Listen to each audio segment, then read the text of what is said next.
Welcome to Real Estate Exposed, helping people in San Diego buy, sell, and refinance their biggest investment, delivering you timely truths, exposing important issues, and helping you get into the right home. Here are your hosts, real estate expert Daniel Beer, top-ranked professional by sales volume at one of San Diego's largest brokerages, and his mortgage partner, Todd Pianin, with over $2 billion in funded loans. Good morning, San Diego. This is News Radio 600 KOGO, and you're listening to Real Estate Exposed with Todd Pianin from Home Street Bank and Dan Beer, who's traveling again, learning all about real estate all across the country. So I think he's somewhere in the world, North Carolina this week, I think is what I heard. So he's going to bring back some great information for next week. But we have our semi-regular now, Joe McShane, in the house. Joe McShane is the listing specialist for the Dan Beer Group at Keller Williams. Number one team you guys are number one team in the San Diego County right now? Yeah. Number one by homes sold and gross volume, I believe. You guys are killing it this year. We're doing well. You guys are killing it. And Dan traveling so much, that means most of this is resting on Joe's shoulders. So one of the cool things we're going to do in segment 2 and 3 is we're going to get to know a little bit more about Joe. So you want to stay tuned for that. But we appreciate you being here this Sunday morning, and we know that, it's right before football. And Joe, as you know, as Joe's been on before, Joe and I are big football fans. How did your fantasy team do this last weekend, Joe? One of them did well. One of them. And how many leagues are you in? I'm in 2. I usually just do 1, but I got an offer that I couldn't pass up, so I joined a second one. Drew Brees really carried me, even though they lost. That was the clincher in the win for me. The other one, it wasn't good. I drafted poorly, and I have to live with that. Drew Brees got in my league, he got 60 points. Yeah, he was 4 touchdowns, 400-plus yards. And then they lost that game because Del Rio goes for the 2-point conversion. Yeah, that was just ridiculous. What about you, Todd? Your fantasy team. Quick update. 0-1 or 1-0? 0-1. Basically, my problem was Gronk out this week. Gronk's my tight end, and he didn't get to play, so I had to put in a backup tight end, which didn't help. But Big Ben had a good game, and I got Big Ben, so absolutely. I'm happy about that. And Dez didn't get, and Dez is also my receiver. Dez did nothing for me. Dez did nothing. If any of our listeners happen to be on Facebook, there's a good story, whether you're a Patriots fan or not, but it's just a good story of trolling what Tom Brady did. Carson Palmer deified Tom Brady for the Deflategate. I'm just reporting the news. I'm impartial here. Tom Brady took special exception to it, and if you go and take a look at Tom Brady's Facebook update immediately after the game, you'll see a special thing that he did for the Cardinals to get back at Carson Palmer, and it's pretty funny. Oh, I'll have to take a look at it. Yeah, you'll have to take a look at it. I haven't looked at that at all. It's Chargers. It's stadium opener, home opener today. And hopefully they do better than last. Hopefully they do better than last week. That was a tough break. That was a tough break. They gave up 20 points in the second half. They were up 21-6 at halftime. I know. It was ridiculous. The Keenan Allen injury is really a bummer. Yeah, it's a total bummer for all of us Charger fans out there. You guys know I'm America's team fan, but Joe's probably a Charger fan. The Chargers are AFC. I'm a fan of the Vikings. By the way, tune in tonight at 5:30. The Vikings and the Packers play in the border battle for first place in the NFC North, and the debut home opener of U.S. Bank Stadium. That's pretty cool, which you already saw, which you told us 2 weeks ago. I did see it. You did see it. Very, very, very, very unique sports venue. But you're listening to News Radio 600 KOGO, and this is Real Estate Exposed. We'll get off football because Joe and I can talk football all day long, and you're not on ESPN radio right now. You want to hear about real estate and real estate only. So, Joe, talk to us about what's happening in the San Diego marketplace. What are you guys seeing? Is it slowing down in purchases, or is it speeding up? More inventory coming on the market? What's going on out there right now? Well, interesting enough, there's still a lot of activity in pretty much all neighborhoods in San Diego, right? You're seeing an inventory build up slightly as opposed to where it was last year. Where are you seeing the biggest changes? I was on an appointment yesterday in a gated community in Rancho Santa Fe. Mm-hmm. And I was running the numbers before I went there just to kind of get an idea of the neighborhood, the value, and the range, because the market is always shifting. What your home was worth last month, 6 months ago, irrelevant to what's happening today. Today, correct. Right? When you want to sell your house, it doesn't matter if I told you it was this price or somebody told you it was this price or this ballpark 6 weeks ago. Right. things are cyclical and changing. Correct. Properties close escrow and it changes the comparables. It changes the appraised value. It changes everything. Right. So I run the numbers before I got to this gated community in Rancho Santa Fe. I get to the house. It's been on the market on and off for 2 years. There was somebody that had rented it for a period of time, but I walk in to take a look at it, and the house is staged. Right. It's a multi-million-dollar house in Rancho Santa Fe. As I'm walking through the house, there's cobwebs everywhere. I'm walking through cobwebs, and like even the stage furniture is just covered in spider webs. Right. And the interesting thing when looking at that house is that isn't at an extreme price point in Rancho Santa Fe. You could spend upwards. There's a property on the market in Rancho Santa Fe for $85 million. There is? Is it the highest price home in Rancho Santa Fe? It is right now. Okay. This house falls in the average price point of homes in Rancho Santa Fe. Okay. There were 1 home sold for every 8 homes available on the market.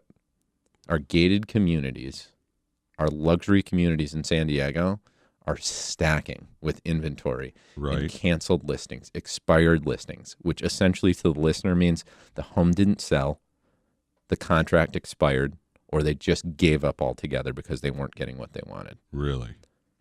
Right. Inventory levels in these communities, your San Luz's, your Rancho Santa Fe's, your luxury areas in Poway, we haven't seen inventory like this since 2008. Wow.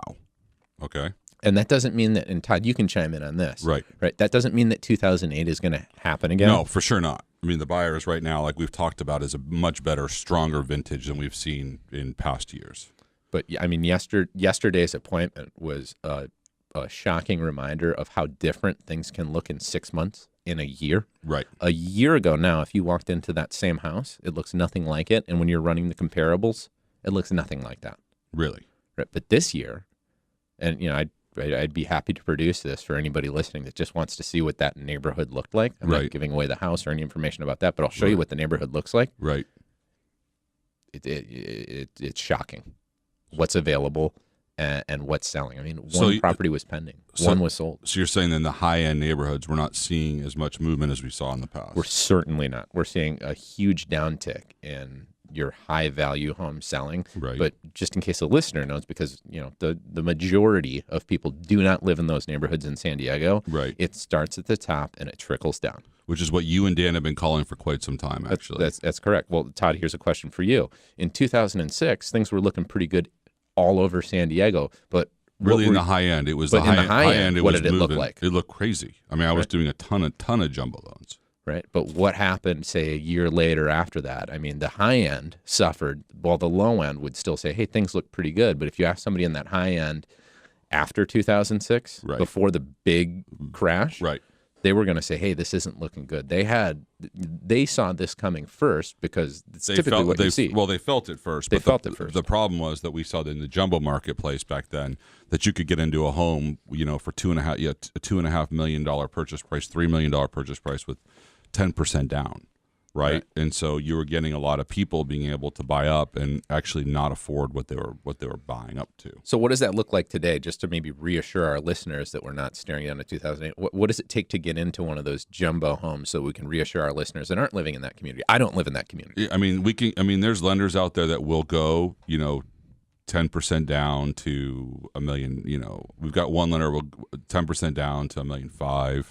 You know, I think there's a couple credit unions out there that will go 10% down to a $2 million loan amount. So I can't really tell you that there's not a lot. You know, there's still some there, but it's not as many people out there.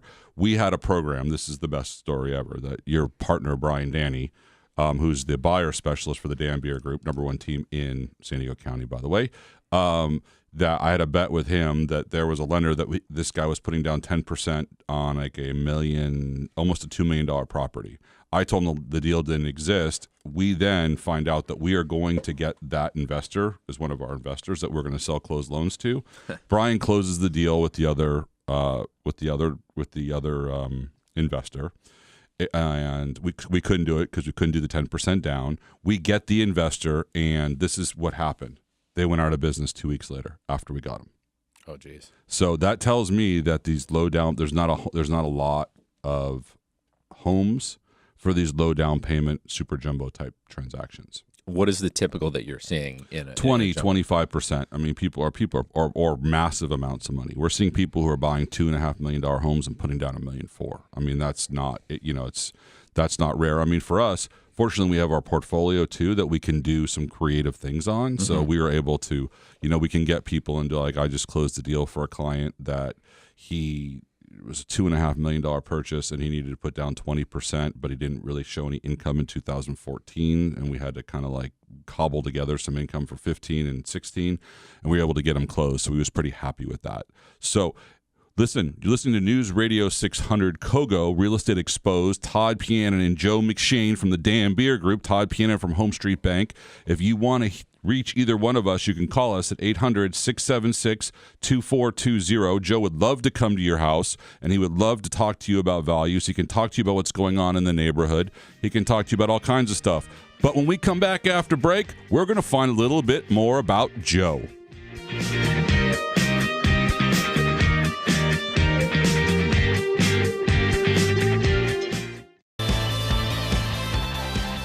Good morning on this Sunday morning. We appreciate you listening to us every week. We know that you come to us, News Radio 600 KOGO, Real Estate Exposed, Dan Beer from the Keller Williams in the Dan Beer Group, Todd Pianin from Home Street Bank. I would say Dan's not here today. He's off to another training seminar in North Carolina because he's trying to get ahead of the market and bring stuff back that was going to obviously change the market again. And we'll be bringing that information to you, I'm sure, at our home selling seminars that we've talked about before. That'll probably be coming up again sometime in October. And like Dan said last week, we will let you guys know first. But if you want to get in touch with, we do have Joe McShane in the house, who's Dan Beer's listing specialist. And he's part of the Dan Beer Group, and we're going to do a little Q&A so we can get to know Joe, and we can get some pointers and find out if we're thinking about getting in real estate, why Joe got into it. But if you want to get a hold of Dan, Joe, myself, Brian, anybody, Taisha, my partner, call 800-676-2420. Again, you're listening to Real Estate Exposed with Todd Pianin, and today, special guest Joe McShane. Good to be here. Thanks, brother. So, Joe, first question right out the chute. What brought you into the real estate business? I was introduced to the real estate business at an early age. Yeah. My uncle owns a construction company in Illinois. So I was always surrounded by it, and I was very, very close with my uncle. So he didn't do a substantial amount on the residential resale side as much as he did new construction, but he owned a substantial amount of property. So I was always surrounded by it from very early on. What then really clicked for me once I finished college, my college roommate's father lived in San Diego. I didn't live in San Diego at this point. And he happened to own a property management company where he managed all of his own assets. He had, I think, 20,000 units in 20,000 doors. Right. A complex that has 100 doors on it is one unit, but it has 100 doors. And he kind of became my business mentor, and I would meet with him once a week. And one day he said to me, he's like, well, why don't you get into this industry? Right. And I just kept picking his brain, and that was years and years ago, and here I am now. You went to college? I did. I went to the University of Minnesota. And what'd you study at University of Minnesota? I studied business and communications. So that helped you with the real estate? Absolutely, 100%. But you can go to college. I mean, realistically, I was having a conversation with somebody the other day. Whatever your skill set is it important to have a degree? If it's important to you, it's important to have a degree. It's true. But it's really what it boils down to is who do you know, and who can they introduce you to, and what kind of relationships can you foster along the way? Right. Well, it's all about networking, right? Exactly. There's a great book out there. I forget. It's like always. I forget. It's it's just lunch or something. I forget. It's always trying to network and meet with people and stuff like that. I'll have to find out what it's exactly called, and we'll put it on our Facebook page. Yeah, that's people great. Can read it. So, what were you? So here's a real important question. Mm-hmm. Okay, so you joined the Dan Beer Group. I'd say we're coming up to your year anniversary pretty quick here, right? That is correct. So what were you doing, and what were you thinking about when you came to the conclusion? Hey, I'm going to get into the real estate residential side, and I think I'm going to join a team. And I'm going to join, I hate to say luck. I don't know if luck was involved or whatever, but you got to join the Dan Beer team. I mean, let's start with the first part of the question. What were you doing when you decided that you were going to join a team? Well, I was managing investment portfolios. I don't want to know what you're doing work-wise. Oh, what were you exactly doing? You go, this. I'm going to get into this residential real estate game, and I think I'm going to join a team. So the question, just to reiterate, is what was my thought process? Yes. My thought process was, because a lot of people out there are thinking about getting into real estate or are in real estate, and you chose to join a team versus going out on your own and trying to be super successful and become the next Dan Beer for the sake of argument. Right. My thought process was, while I'm plugged in and I know a decent amount about real estate, I'm by no means an expert, and I certainly wasn't on the residential side. My desire to join that team was so that I could gain as much experience as possible with someone who knows way more than I do about real estate and how to sell real estate. So thinking about joining a team, you chose one of the best teams to join. Yeah, I was fortunate enough to, through networking, Right. be introduced to Dan. Right. And he happened to be looking for someone that was going to be his listing partner. Right. So everything was very serendipitous and how that worked out. And quite frankly, the idea of going out on my own, I mean, there's these TV shows that tell us we can do all of these things. Right, $1 million listing. $1 million listing, this, that, and the other. Yeah. Realistically, going in knowing nothing, there's just a lot of hurdles to overcome, from what your brokerage is going to ask you to do, what they're going to take from you from the first few sales that you have. Right. The idea of joining a team and having a network of support while I learned a process, and I could actually learn from people that were selling things. Right. It was a no-brainer for me. Like, I wouldn't go ask my friend who's in med school to perform an operation on my knee because I think that, hey, he's learning it. No, yeah. I want Dr. James Andrews to work on my joints. No, I mean, it's in the mortgage business. We always tell people they should start off with joining a team or joining a group if they're brand new to the industry. So you're listening to News Radio 600 KOGO. You can reach Joe or I or Dan or Brian or Taisha, anybody, at 800-676-2420. But what I want to know from you, Joe, is when you got the call and Dan called you and said, we'd like to welcome you aboard our team. How'd that feel? Were you scared to death? Well, change is difficult, whether it's change for the good or it's change for the bad. We get very accustomed to our lives the way that they are. Right. I was beyond ecstatic. I knew some of the people on the team just through networking. Right. So I was very excited to join the team, but of course I was apprehensive. I was jumping into real estate in a different capacity than I had done before. I operated at a different level and different things in real estate. So this was, both scary and exciting at the same time. So now looking back, almost 12 months, because you're coming up to your 11-month anniversary. Yeah. So see, I keep track of you, Joe. Yeah, you do. You're watching. So I mean, what would you tell yourself 11 months ago that you've learned from being on this team, for the last 11 months? If I could sit you back in time and say, now you're almost a year into it, what would you tell that guy who walked in the door day one? Stay humble, be confident, and trust that you have the work ethic to be successful in whatever environment you're thrown into. So you were pretty scared starting off. Yeah, absolutely. Yeah, you had some pretty big shoes to fill. You had Huge shoes to fill. You got Brian Danny, who's the buyer specialist on the team. Absolutely. You got Dan Beer, who's created a monolith, right? A monster. You know, somebody to learn from, and someone that I relate to as almost the Elon Musk of the real estate business. Right, and that guy's throwing the keys to the automobile that is the Dan Beer Group into my hands. Right. On the listing side, not for the whole structure of it. Correct.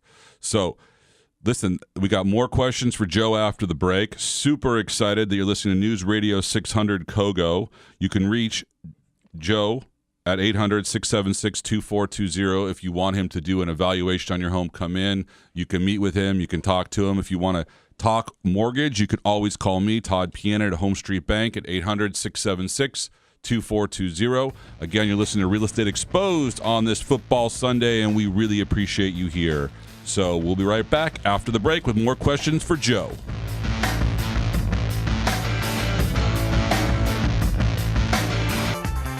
Good morning. But welcome back to Real Estate Exposed on News Radio 600 KOGO. Todd Pianin from Home Street Bank and Dan Beer Like the Drink from Keller Williams, the #1 team in the county right now. Dan is not with us today, but we have our special guest and reoccurring guest, actually, Joe McShane, and we've got a lot of outpour. We want to know more about Joe, so we decided that we would make we'd make 2 segments about Joe, ask some questions, what brought him into the business, that kind of stuff. So let's just hop right in. Thanks for doing this, Joe. I know it can be a little uncomfortable, and I'm going to ask some questions that may make you a little uncomfortable, but I appreciate you just taking the time to do this. Give me your best shot, Todd. So you joined the Dan Beer Group. I did. #1 team in the county. Yep. You can reach them 800-676-2420. And Dan does things way differently than most agents out there. Most agents sell 2 to 3 homes a year. You guys are on track to sell something like 200, 220 transactions. Dan gets mad whenever I quote exact numbers. But let's just say, and he came up with this 5-day blitz, which nobody does and nobody really understands. And when you go to our home selling seminars that we'll let you know about, he'll talk to you all about it for free and explain to you how it works and why you guys sell homes. You guys can sell, there could be 5 homes for sale on a block, and you're the middle house, and your house goes into escrow because of this 5-day blitz program. Absolutely. And you're watching like these TV shows, $1 Million Listing and stuff like that, and you're thinking like probably, oh, this is how they sell homes. I'm going to do it. And then you come in and you jump into this whole new world. What was that? I mean, what was that for you?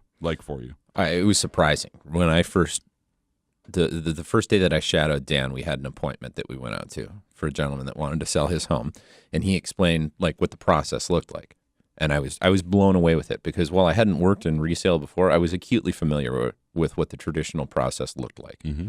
And it just made so much sense to me that when looking at that original model of how homes are sold, nothing added up. And I was hanging on every word that he said in that appointment. And I've never told Dan that because I just don't want him to blow his head up any bigger than it already is. Yep, absolutely. Exactly. Right. Which we know Dan doesn't have an ego at all. No. No. So you're listening to News Radio 600 KOGO Real Estate Exposed. Dan Beer, Todd Pianin, Dan Beer from Keller Williams. You can always find Dan at the San Diego Homefinder.com. Todd Pianin. You can find me at Todd and Taisha at homestreet.com. You can also reach us at 800-676-2420, 800-676-2420. And we have Joe McShane in the house, part of the Dan Beer Group, who is the listing specialist for the Dan Beer Group. And we are we're sort of breaking him down.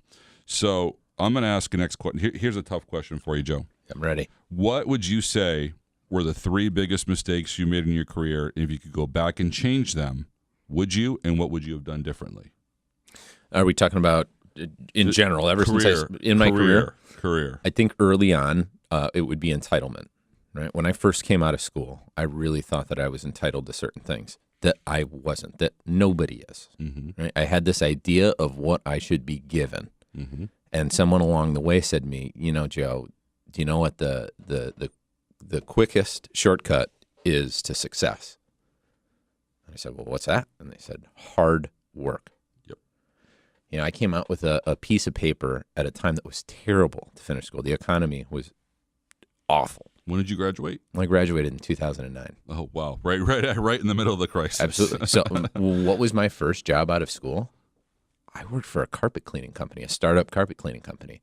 And I was literally cleaning carpets, thinking that I deserved more until one day I'm cleaning this house. And I'm like, I have a big stand in my living room. Can you come over and help me out? I would be happy to. See, there it is right there. That's the lesson. Hard work, stay humble. No, but what I learned one day when I was out there is like, is there anything different that I'm doing is there anywhere else that I'm supposed to be right now than what I'm doing right now? Right. Well, no, probably not. Otherwise, I'd be doing it. So what's the difference in the attitude that I'm going to bring to my workplace based on, so and that was a shift for me. Right. I was very entitled, and then that shifted. And what did it turn into? Well, it turned into the biggest carpet cleaning company in Minneapolis. Not because I did anything in particular other than clean carpets, right, because of the business model they had. But as a result of that and the attitude that I showed up with, it allotted me room to grow with the company. And I did. Good. Now, what's the second mistake? I wasn't comfortable saying, I don't know. That's a big one. That's a big one that we all have a problem with. Absolutely. It's okay to say, I don't know to clients. Yeah. and say, I'll get back to you, but give them a time. Like I tell Taisha all the time, my partner, if we don't know the answer, let's just say, I don't know, but we'll get back to you within an hour or two. And they love that. Absolutely. But, I think that it requires, and you can't say this word and have it, but it requires a certain level of humility to say, I don't know. And it's still a struggle for me to say, I don't know, because there's identity caught up in being knowledgeable and perceived as intelligent. Right. That I think that everybody on some capacity has to deal with. Not to go like too deep into this, like no. I had a client call me this morning, and he's a client I've had for 20 years, and I've done tons of loans for him and his family. And it's a special situation. His family his mom lives in Lebanon. They own a house, here, free and clear. Health's not good. We need to pull some cash out to help pay for the medical bills back in Lebanon. And he said to me, he wanted quick answers, and I'm like, I don't know. I need a couple of days to do some research. And he was like, okay, when can you get back to me? I said, how about give me till Tuesday. Let me do some research. And he's like, no problem. You're my guy. I've worked with you for 15 years. I know you'll figure it out, but I got to do some research. Yeah. It's a whole new thing for me. She can't even sign loan documents. That's how disabled she is. So, but it lines up, like what the consequence of you telling the truth there and saying, I don't know, as opposed to what some of us on some level have done, which is make up the answer. The consequences of making up an answer and being caught wrong in it completely changes the next conversation to, oh, yeah, take your time, Todd, you're my guy. To, hey, you're not my guy anymore. Correct. Easy way to lose relationships. What's your third mistake? Third mistake is being willing enough to ask for help. Yeah, you still struggle with that a little bit, too. I do. Yeah, Todd, you're an example of it. Like you see some of the deals that come through, and I think that these things can all kind of tie together. Right. And it all has to do with like being grounded enough to say like, hey, I've it's okay to ask for help though, bro. Right. So, but that's that idea of asking for help and then being able to receive it and not worrying about whatever perceived consequence there is for you. Someone's going to have like a thing on you for asking for help. Exactly. Right. So, but yeah, those are the things, not having entitlement, saying I don't know, and then saying, hey, I don't know, can you help me? Powerful lessons right there. I have to say. You're listening to News Radio 600 KOGO Real Estate Exposed with Todd Pianin from Home Street Bank and Joe McShane, listing specialist for the Dan Beer Group. You can reach either one of us at 800-676-2420. Again, 800-676-2420. And we're going to have some more fun with Joe. Let's ask him a couple more questions. All right. So what would you tell someone who's thinking about getting into real estate right now? Some of our listeners are going, wow, this is a hot real estate market. I'm watching the TV shows. These guys are driving fancy cars, looking good, feeling good, making lots of money. What would you tell them? Nobody paints the picture of the poor real estate agent. Nobody. Everything that we see is the real estate agent that already has everything. But in order to have everything, what's that shortcut to success that I had mentioned earlier? Work hard. Work hard. So what I would say, you just got your license. All you're really learning with your license is what laws not to break and some of the nuances. And me personally, I forgot most of the things on the test after I took it. Right. Interview a lot of brokerages. Find out what they're offering. Find out how they would help you, how they would train you. Interview people that you could join their team. Get information about it, and then know that 6 months from now, you might be the guy that's driving or the gal that's driving the Mercedes. Good on you if you are, but it isn't going to happen fast. And it didn't happen fast for me either. It took a lot of lessons, and it took a lot of showing up amidst failure and knowing that it was just part of the learning process. There is no easy, quick way to make money in real estate, regardless of what any TV show or radio commercial says. You know that I started off in the mortgage business as a receptionist. You did? Yes. How about that? That's a secret not a lot of people know. You started in reception. So you were working reception and I was cleaning carpets. Exactly. Not a lot of people know about that. And then my mentor in the mortgage business told me, he said, "Don't worry about the money. The money will come. Just worry about the trend. Worry about getting the deals closed." It's interesting because that's my uncle, very successful man, said something very similar to me. Don't worry about the money. Worry about how you show up and the work ethic that you show up with, and know that success will come your way financially if you continue to do that. That's awesome. Yep. Next question for you. What is the book you're giving out to your friends right now as a gift that helped to change your life? Well, it's 2 books, right? And it just depends on what the person's situation is. Probably the best book that I've ever read is a book called The Way of the Peaceful Warrior by Dan Millman. I've heard about that book. And this is just a book that talks about the way that you show up for situations around you to help you be the best you. The other one is The Four Agreements. And The Four Agreements is just a book about how other people behave and the expectations that you set that hold you back from achieving, actualization or, personal freedom to operate the way that you want to without somebody else telling you what you have to be. Those are good books. Right. And but I think that those books are important. You can get into all of these sales books that are out there. There's a million. Yes. But identify who you are and what's holding you back personally first, and then investigate what other people have done to become successful. There's so many self-help books out there, but it's always important to hear what other people are giving out. Yeah. Because it shapes where they're going. So we're running out of time, but what I want to do is, because we got to go to a 4th segment after this, but here's my last question. Do you have any rituals or apps that you use that could help people? Examples, do you journal at night? Do you journal in the morning? Do you meditate? I'm going to fire it at you real quick. Fire it at me real quick. First and foremost, there's an app called Grounded. Mm-hmm. Anywhere from a 1 minute to a 9-minute meditation that just kind of helps center you. Right. Anytime you're working. You do that in the morning? That one's anytime during the day where I feel like things are getting out of control and I just have to take a second. Got it. Secondly, yes, I do. I meditate. I just prayer, meditation, whatever you want to call it. Right. I just try to get focused on like one mantra that I have, and that is, how can I show up in a way that adds abundance to people's lives so that they can achieve the things that they want when they want with whatever information I have that can be helpful. Got it. Which at least helps me to stay out of my own selfish ends. You do that. Focus on others. You do that every day. Morning and night. Twice a day. Morning and night. Okay. And then and then at the end of the day, every single day, I write out a list. I split a piece of paper in half, and I say, what are things that I did today that were really great, esteemable actions, and where was there room for growth? I don't say the word bad. Right. Right. What did I do good to add to my community today, and what could I get better at where I was selfish, self-seeking, or dishonest if I was dishonest? That's great. Yep. I use there's something called the 5-minute journal. You do? I use the 5-minute journal. That's the same idea. Absolutely. Same idea.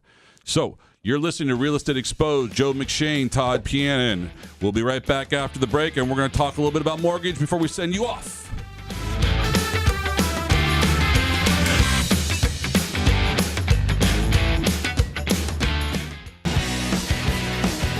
Welcome back to Real Estate Exposed. Todd Pianin from Home Street Bank, and Joe McShane is here with us today from the Dan Beer Group, #1 team in San Diego County. We're so happy to have you here. So good to be here. Thanks. We only have a couple minutes, Joe, so I know you had a couple questions. I do. Todd, give me and give our listeners a quick update on the mortgage market. I heard a couple stories this week from downstairs about deals falling out due to their loan contingency and financing, and I just want a quick update from you. What does this mean? What's going on? So a couple things are happening in the marketplace right now. You've got an unprecedented refi boom, right? So that was never planned for, never expected. So turn times have been backing up. People have not been able to do that. You also have TRID that rolled out in January, which for those of you who don't know is a consumer protection program. So basically you have to sign a form before, and you have to wait 3 days before you can sign a form again. So it's kind of a goofy little situation. So I would say to you that, you've got that's a host of issues. You've got appraisal issues going on as well, because you've got people that are you got people that are selling homes at much higher values than what the comps show. And Fannie Mae came out with new guidelines this year. So sometimes when somebody will pay more for a property, and that's what the market actually will bear for that property, but there's no comps to support that property. The other thing I will say, and this is just sort of my little dig, and I'm sorry, Joe, but I'm going to dig this one, is that a lot of agents don't do their due diligence on who's doing the mortgage for their buyer. So what does that mean? It means like if somebody's out there interviewing a bunch of different agents to make sure they get the perfect right one, they're not doing the same thing on the mortgage side. Correct. They may hear that their friend who's now been in the mortgage business for 6 months, that they're getting a mortgage from that guy who doesn't know what he's doing. I mean, we do a lot of cross qualifications for you guys, right? And we get some of these mortgage companies that give us the information, and we try to tell you if they're good people or not. Well, we do end up correcting probably about 60% of the information they send to us because they haven't been doing it for a long time. So what I would say to you, first off, when you're looking for a mortgage representative, one, how long have they been in the business? Very important question. What did they do before they were in the business? Were they a bartender? Did they have any kind of what's their background or experience? Who do they work for? Does the customer come first, or does their pocketbook come first? That's a very important question. And the one I loved people to ask is, how many companies have you worked for in the last 3 years? Why is that one important? Well, I think that what you should do is when you hear some of your deals that we don't do for you, ask the mortgage guy, how many companies have you worked for in the last 3 years? I've got a good idea what that number is going to sound like. It's going to sound pretty crazy. It's going to be real high. Yeah, it's going to be real high. And people jump around. It's the people who jump around a lot is kind of a problem. So they don't have respect for the process. They don't realize that they don't have the passion that Taisha and I have, that we care about our buyers, and we want to make sure everything's right. But we're running out of time. Joe, it was great having you here this Sunday. It was great to be here. I love it when you're here. You're listening to News Radio 600 KOGO. You can reach Joe or I at 800-676-2420. 800-676-2420. You can find us on Facebook. You can re-listen to this episode on iTunes on a podcast. And I just want you to enjoy football today and enjoy your Sunday. I'm Todd Pianin from Home Street Bank, a member of the FDIC, an equal housing lender, NMLS ID number 304014. Anything to add, Joe? Go Chargers, go Vikings.